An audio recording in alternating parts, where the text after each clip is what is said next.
Okay, meron tayong nabili na 360 degrees car mount holder. Ito yan siya, oh. 360 degrees car mount holder.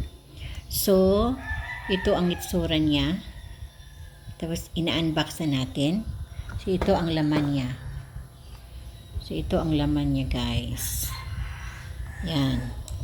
Ito siya. Tanggalin lang natin to para kung gamitin na natin para mag-suck na siya, suction. Para mag-suction na siya or i-suck na natin doon sa ating paglagyan.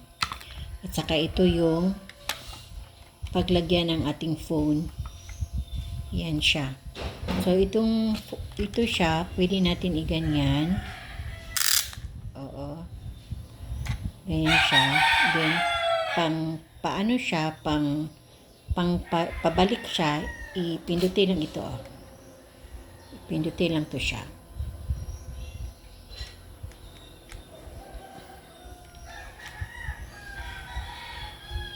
Ito pala. Ito ang pindutin. Yan. Kasi ang dito sa isa is para dito. Mag-pop up ito siya. Siya lang. Ito lang siya ang mag-pop up for extension.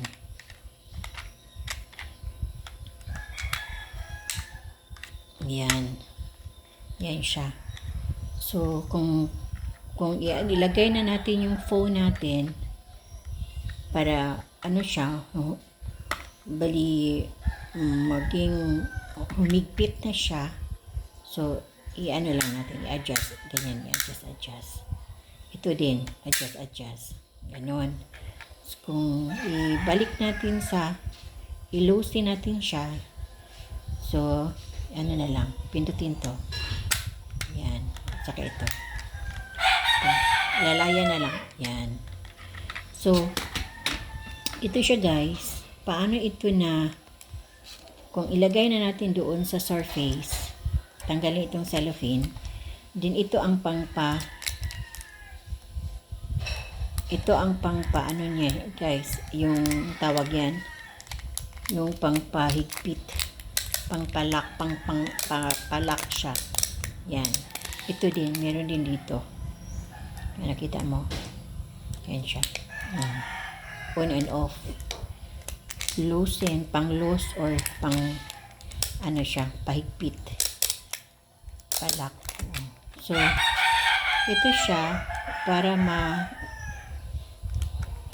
kasi kung iganyan mo siya, hindi siya, at saka ito, hindi talaga siya ang tigas.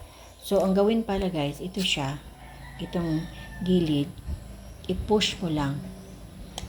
Push mo, then, pagkatapos ng pag-push, ganyan. Pag-push mo, then, sabay hila.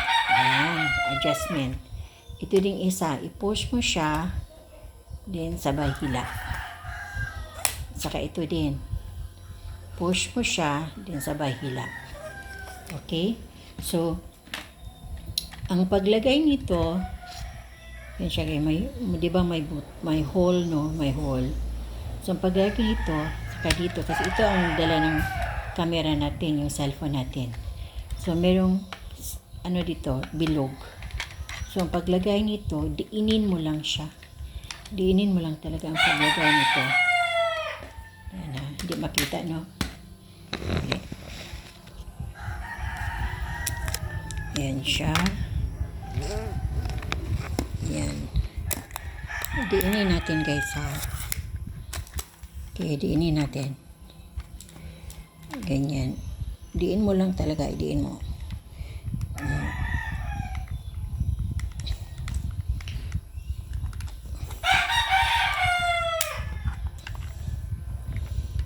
Idiin natin. Sandali. Kunin mo natin ito. Kunin mo natin itong parang lock niya. Lagyan natin dyan. And then, ito na siya. Lagay natin.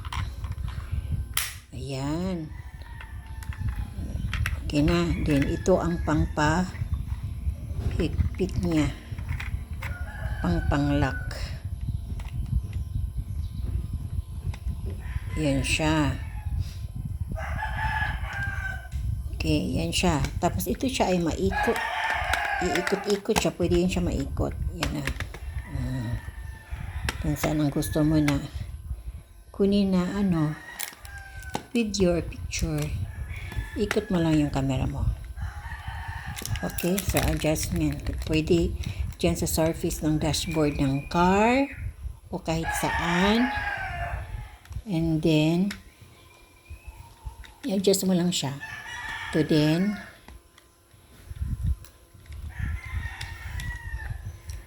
yan siya. Then, ito siya. Ganyan mo. Pwede din ganyan. Kung meron kayong, kung portrait siya, dali lang ha. Okay. Kung portrait siya, ganyan. Kung landscape siya, ganyan. Kung portrait, ganyan mo lang siya. Yan. Patayo. Portrait, ganyan. Yan siya, guys. So, ito na, gagamitin na natin to. And then, para sa adjustment, pwede ito palagay sa amin ng, sa mirror ng dashboard, doon sa dashboard talaga, sa mirror niya, or pwede din sa surface na lang. Ganyan. Para makita. Pwede ganyan. Para makita talaga. Yan. Okay, so, ganyan ang function nito.